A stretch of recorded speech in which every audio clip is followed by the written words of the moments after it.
তোমার কথা শুনতে কত ভালো লাগে সোনা।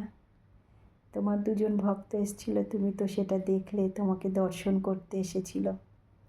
আর এসে তোমার কত নীলা খেলার কথা শুনিয়ে গেল, মনটা ভরে গেল।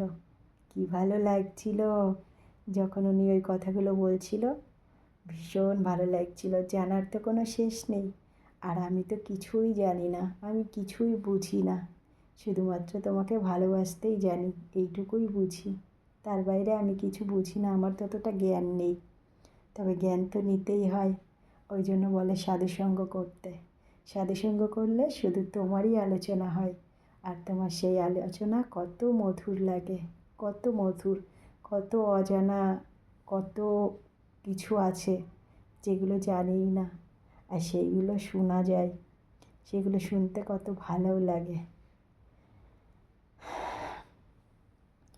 তো বাড়িতে, আমার পাশেই বাড়ি, তিনরা এসেছিলেন একটু বাড়িতে গীতা পাঠ দেবে তাই বলতে। তো সেখানে তাদের সাথে একটু কথা বলতে বলতে দেরিই হয়ে গেল। সোনাকে তো শয়নে দেবো এখন, আর সোনার বাবা বলল যে সোনার জন্য খাবার আনছে, তাই একটু দেরি করেই শয়নে দিতে। সেই কারণে আর একটু দেরি হয়ে গেল।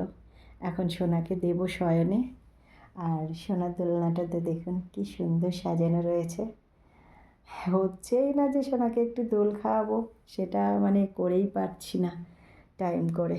সারাদিনে কাজ করতে করতে একটু দেরি হয়ে যাচ্ছে, আর দৌড়ে দৌড়ে না পাচ্ছি না।